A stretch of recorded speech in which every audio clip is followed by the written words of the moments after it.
BMS academy में आपका स्वागत है। आइए अब हम माइक्रोसॉफ्ट एज के मोर ऑप्शंस की जानकारी लेते हैं।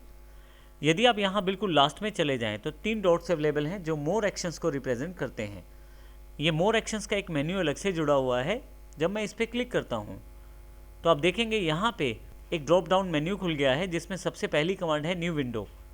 यदि मैं न्यू विंडो पे क्लिक करूँ तो एक नई विंडो मेरे पास अवेलेबल हो जाएगी माइक्रोसॉफ्ट एज की। यहाँ 2 विंडोज़ हो गई हैं। यदि मैं इसको मिनिमाइज़ करके दिखाऊँ तो दूसरी विंडो बिल्कुल पीछे है। मैं यहाँ से अभी इसे क्लोज कर देता हूँ। यदि आप चाहते हैं कि आप सर्फिंग करते वक्त या ब्राउजिंग करते समय आपकी हिस्ट्री रिकॉर्ड ना हो तो आप न्यू इन प्राइवेट विंडो में करें। न्यू इन प्राइवेट विंडो को खोलने का फ़ायदा ये रहेगा कि आपकी ब्राउजिंग हिस्ट्री डिफ़ॉल्ट रूप में सेव नहीं की जाएगी। आपको हिस्ट्री डिलीट करने की आवश्यकता नहीं है। जब आप किसी भी पब्लिक डोमेन पे काम करते हैं तो वहाँ पे इस बात की फ़िक्र करने की या ध्यान रखने की ज़रूरत नहीं कि मुझे हिस्ट्री डिलीट करना है। आप केवल न्यू इन प्राइवेट विंडो में काम करें, वहाँ हिस्ट्री स्टोर नहीं होगा। आप यहाँ से जूम लेवल चेंज कर सकते हैं पेज का। जैसे जूम बड़ा कर सकता हूँ यहाँ से मैं, और माइनस से मैं इस जूम को कम भी कर सकता हूँ। 100% जो है स्टैंडर्ड साइज़ है। आप कुछ फाइंड करना चाहते हैं, ढूंढना चाहते हैं पेज पे, तो वो भी कर सकते हैं। इसके लिए आपको केवल फाइंड ऑन पेज पे क्लिक करना है। आपके पास यहाँ एक फाइंड बार अवेलेबल हो गई है। कुछ भी जो यहाँ पे मैं सर्च करना चाहता हूँ वो सर्च कर सकता हूँ। जैसे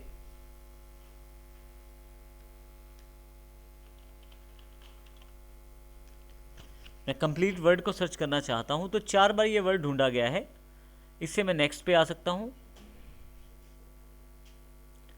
और देखिए यहाँ पे हाईलाइट करके येलो कलर में इस वर्ड को आपको दिखाया जा रहा है। तो इस प्रकार आप किसी भी वर्ड को फाइंड कर सकते हैं। इसके अतिरिक्त ऑप्शंस में 2 ऑप्शन अवेलेबल हैं। मैच होल वर्ड, अर्थात इस वर्ड के आगे और पीछे कुछ भी ना जुड़ा हो, सिर्फ यही अकेला वर्ड मुझे ढूंढना है। और मैच केस, अर्थात अगर बड़े अक्षरों में लिखूँ तो बड़े अक्षरों में ढूंढे और छोटे अक्षरों में वर्ड लिखा जाए तो छोटे अक्षरों में ढूंढा जाए। मैं इस बार को यहाँ से क्लोज कर सकता हूँ। फिर से मोर एक्शंस पे जाते हैं हम यहाँ से। आप यहाँ से प्रिंटिंग भी दे सकते हैं। प्रिंटिंग देने के लिए आप सिर्फ प्रिंट पे क्लिक करें। यदि आपके पास पहले से सेटअप हो रखा है अपने प्रिंटर का तो आप यहाँ से प्रिंटर का चुनाव कर सकते हैं। पोर्ट्रेट या लैंडस्केप, जिस तरह का आप प्रिंटिंग चाहते हैं वो डिसाइड कर सकते हैं। पोर्ट्रेट का अर्थ यहाँ पे लंबाई में है प्रिंटिंग, और लैंडस्केप का अर्थ यहाँ पे चौड़ाई में प्रिंटिंग है। कुछ इस तरह से। आप क्या सारे पेज करना चाहते हैं प्रिंट, या करंट, या आप पेज रेंज भी दे सकते हैं। जैसे उदाहरण के तौर पर 1 से लेकर 4 तक सभी पेजेस। आप श्रिंक टू फिट का ऑप्शन का चुनाव कर सकते हैं जिसमें प्रिंटिंग मटेरियल को एक पेज में लाने की कोशिश की जाएगी। मार्जिन डिसाइड कर सकते हैं और हेडर फुटर भी आप यहाँ से डिसाइड कर सकते हैं। मैं इसे अभी कैंसिल कर देता हूँ। फिर से वापस मोर एक्शंस पे। आप पिन टू स्टार्ट, जो पेज आपके पास यहाँ पे है उसे पिन टू स्टार्ट में भी ऐड कर सकते हैं। जैसे मैं पिन टू स्टार्ट पे क्लिक करता हूँ। यदि आप स्टार्ट मेन्यू पे क्लिक करें तो नीचे एक रेफरेंस के तौर पे यहाँ पे एक पेज आ गया है ISSTMs का। अगली बार मुझे ब्राउज़र पे जाकर फेवरेट्स खोलने की ज़रूरत नहीं है, रीडिंग लिस्ट देखने की ज़रूरत नहीं है। डायरेक्टली एक ऐप के रूप में मेरे पास ये एक आइकॉन जुड़ गया है। जब मैं यहाँ क्लिक करूँगा तो डायरेक्टली उस पेज पे मैं चला जाऊँगा। अभी मैं इसे क्लोज कर देता हूँ। फिर से वापस मोर एक्शंस पे। यदि आप डेवलपर हैं तो डेवलपर टूल्स का प्रयोग कर सकते हैं F12 से। आप इस पेज को इंटरनेट एक्सप्लोरर के साथ खोल सकते हैं। विंडोज़ 10 में इंटरनेट एक्सप्लोरर का 11 वर्जन दिया गया है। यदि आप कुछ फीडबैक देना चाहते हैं माइक्रोसॉफ्ट एज की टीम को तो यहाँ से वो भी दे सकते हैं। इसके अतिरिक्त सबसे लास्ट में सेटिंग्स का ऑप्शन है। सेटिंग्स में काफ़ी सारी ऐसी चीज़ें हैं जो सर्फिंग करते वक्त या ब्राउजिंग करते वक्त आपके लिए बड़ी बेनिफिशियल रहती हैं। सेटिंग्स में आपके पास माइक्रोसॉफ्ट एज से जुड़ी हुई काफ़ी सारी सेटिंग्स है जो आपके ब्राउजिंग के एक्सपीरियंस को बढ़ा देती हैं। जैसे ही मैं सेटिंग्स पे क्लिक करता हूँ मेरे पास एक मेन्यू खुल जाता है एक पेन के रूप में राइट हैंड साइड पे। आइए अब हम यहाँ सेटिंग्स की जानकारी लेते हैं। सबसे पहले आप क्या इस पेन को यहाँ पे पिन करके रखना चाहते हैं परमानेंट? यदि हाँ तो यहाँ क्लिक कर दीजिए। ये पेज आपके पास परमानेंट बना रहेगा। आप अपनी वेबसाइट को ब्राउज़ कर सकते हैं और साथ ही इन सेटिंग्स को आप हमेशा अपने साथ राइट हैंड साइड पे रख सकते हैं। परंतु यदि नहीं तो यहाँ से क्लोज़ कर दीजिए, ये पेन क्लोज़ हो जाएगा। दोबारा से मैं फिर से सेटिंग्स पे आ जाता हूँ। सेटिंग्स में आपके पास काफ़ी सारे ऑप्शन हैं। आप थीम चूज़ कर सकते हैं जैसे लाइट या डार्क। डार्क में कुछ इस तरह का थीम आपके पास एप्लीकेबल हो जाएगा। फिर से लाइट थीम करने के लिए लाइट पे सिलेक्ट कर लें। क्या आप फेवरेट बार को यहाँ ऊपर की तरफ रखना चाहते हैं या नहीं? मैं इसे ऑफ कर देता हूँ। आप अपनी आवश्यकता अनुसार इसे ऑन ऑफ कर सकते हैं। यदि आप किसी और ब्राउज़र का इस्तेमाल करते हैं तो वहाँ के फेवरेट्स आप यहाँ माइक्रोसॉफ्ट एज में इंपोर्ट कर सकते हैं। उसके लिए आप import favourites from another browser पे क्लिक करें। जो ब्राउज़र्स अवेलेबल हैं उनकी जानकारी यहाँ अवेलेबल हो जाएगी। जैसे माइक्रोसॉफ्ट का इंटरनेट एक्सप्लोरर मेरे पास अवेलेबल है। अगर मैं यहाँ इंपोर्ट का बटन क्लिक कर देता हूँ तो इंटरनेट एक्सप्लोरर के सभी फेवरेट्स मेरे पास माइक्रोसॉफ्ट एज में इंपोर्ट हो जाएंगे। मैं यहाँ से वापस आ जाता हूँ। नीचे की तरफ आप ये जानकारी दे सकते हैं कि इनिशियली आपके पास क्या खुले, स्टार्ट पेज या न्यू टैब का पेज, या लास्ट टाइम जो पेज आपने खोला था प्रीवियस पेज खुलेगा, या कुछ स्पेसिफिक पेज। आप कौन सा स्पेसिफिक पेज चाहते हैं वो भी टाइप करके आप यहाँ रख सकते हैं। जो भी आप पेज चाहते हैं वो यहाँ टाइप कर दीजिए। वो पेज आपके पास हर बार खुलेगा जब आप माइक्रोसॉफ्ट एज को खोलेंगे। मैं इसे अभी स्टार्ट पेज पे वापस कर देता हूँ। जब भी आप नई टैब खोलें तो कैसे खुले, आप जब नई टैब खोलें तो उसमें किस तरह का पेज खुले, वो भी आप यहाँ से डिसाइड कर सकते हैं। टॉप साइट्स और सजेस्टेड कंटेंट्स के रूप में या एक ब्लैंक पेज के रूप में। इसके अतिरिक्त आप ब्राउजिंग डेटा को जब क्लियर करते हैं तो किस किस पार्ट को आप क्लियर करना चाहते हैं, अब यहाँ पे क्लिक करके जानकारी दे सकते हैं। ये जानकारी हमने हिस्ट्री को जब डिलीट कर रहे थे तब भी ली थी हमने। मैं अभी यहाँ से वापस आ जाता हूँ। थोड़ा सा नीचे आएँ, आपके पास रीडिंग व्यू स्टाइल अवेलेबल है।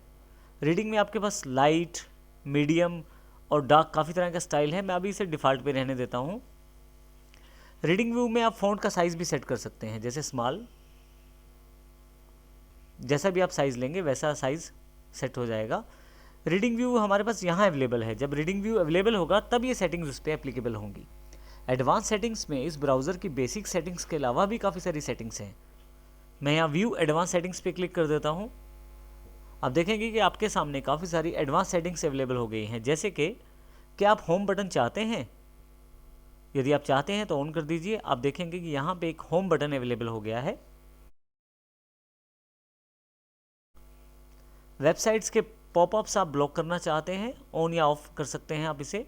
अगर आप सिक्योरिटी का ज़्यादा ध्यान रखते हैं या आप ऐसी वेबसाइट्स को ब्राउज़ करते हैं जिन पे सिक्योरिटी की आवश्यकता रहती है, जैसे बैंकिंग में, तो आप अपने पॉपअप्स को ब्लॉक कर सकते हैं और जब चाहें इसको दोबारा ऑन कर सकते हैं। इंटरनेट पे काफ़ी सारी वेबसाइट ऐसी हैं जहां वीडियो कंटेंट देखा जा सकता है, जैसे यूट्यूब। एडोब फ्लैश प्लेयर एक मेन पार्ट है जिसकी सहायता से आप वीडियो देख सकते हैं ऑनलाइन। यदि आप इसको ऑफ रखते हैं तो काफ़ी सारी वेबसाइट्स पे आप वीडियो नहीं देख पाएंगे, तो यहाँ मैं इसे पहले से ही ऑन रखता हूँ। आप केट ब्राउजिंग भी यूज़ कर सकते हैं। केट ब्राउजिंग में यदि आप ऑफ करते हैं तो आप आसानी से कहीं भी आप कर्सर को क्लिक कर सकते हैं और इसको आप आसानी से की के साथ सेलेक्ट भी कर सकते हैं। परंतु यदि मैं केट ब्राउजिंग को क्लोज़ कर देता हूँ तो फिर मैं ऊपर नीचे बटन से मूव कर पाऊँगा केवल। इसका शॉर्टकट F7 है। अब देखें यहाँ पे मैं क्लिक कर रहा हूँ तो क्लिक नहीं हो पा रहा, और यदि मैं कीबोर्ड से ऊपर नीचे करके सिलेक्ट करने की कोशिश करता हूँ तो केवल पेज ऊपर नीचे होता है और सिलेक्शन नहीं होता। तो केट ब्राउजिंग से आप इस तरह के फीचर का इस्तेमाल कर सकते हैं। एडवांस सेटिंग्स में यदि आप थोड़ा सा नीचे की ओर स्क्रॉल करें तो आप देखेंगे प्राइवेसी एंड सर्विसेज के सेगमेंट में काफ़ी सारी चीज़ें और भी जुड़ी हुई हैं। क्या आप पासवर्ड को सेव करने के लिए माइक्रोसॉफ्ट एज की तरफ से ऑफर चाहते हैं? यदि हाँ तो ऑन करके रखें। हर बार जब भी कोई आप पासवर्ड फिल करेंगे आपको माइक्रोसॉफ्ट एज की तरफ से उस पासवर्ड को सेव करने का ऑप्शन दिया जाएगा। क्या आप फॉर्म की एंट्री सेव करना चाहते हैं? कई बार ऐसा होता है आपको एक ही इन्फॉर्मेशन बार बार फिल करनी पड़ती है एक ही वेबसाइट पे, एक ही फॉर्म पे। तो ऐसे केस में आप सेम फॉर्म एंट्रीज कर सकते हैं ताकि अगली बार वहीं से वो ऑप्शन आप कॉपी कर सकते हैं या क्लिक करके वहाँ से चूज़ कर सकते हैं। अब यहाँ से डू नॉट ट्रैक रिक्वेस्ट को सेंड कर सकते हैं ऑन या ऑफ करके। नेक्स्ट मेन ऑप्शन है कोटाना, क्या आपको माइक्रोसॉफ्ट एज में मदद करे? यदि हाँ तो ऑन रखिए, क्योंकि मैंने इसे ऑन रखा हुआ है।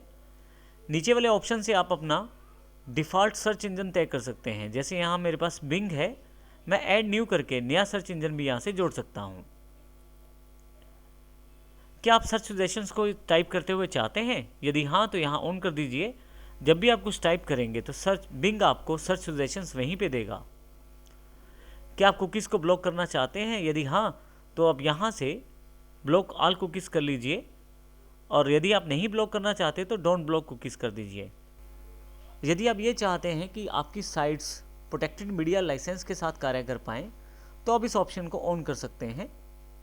और यदि आप ब्राउजिंग में प्रेडिक्शन को चाहते हैं स्पीड अप करने के लिए अपनी ब्राउजिंग स्पीड को, और जिससे है कि आपकी रीडिंग इंप्रूव हो जाएगी और ओवरऑल एक्सपीरियंस भी बेटर हो जाएगा, तो आप इस ऑप्शन को ऑन कर सकते हैं। फाइनली लास्ट में एक ऑप्शन और है, help protect me from malicious sites and download from smart screen filter. इसका अर्थ ये है कि यदि एज को लगता है कि कोई साइट मैलिशियस फाइल डाउनलोड करना चाहती है, तो आपके पास एज पहले से वार्निंग देगा और उसको डाउनलोड नहीं करने देगा। एक तरह से एक सिक्योरिटी फिल्टर की तरह कार्य करेगा। तो इस प्रकार ये आपके लिए, आपके सिस्टम और आपके सिस्टम के डेटा के लिए, दोनों के लिए सिक्योरिटी प्रोवाइड करेगा। तो इस प्रकार हमने इन सभी ऑप्शन से ये देखा कि किस प्रकार हम बेसिक्स और एडवांस सेटिंग्स का प्रयोग करते हुए माइक्रोसॉफ्ट एज में ब्राउजिंग के एक्सपीरियंस को बढ़ा सकते हैं।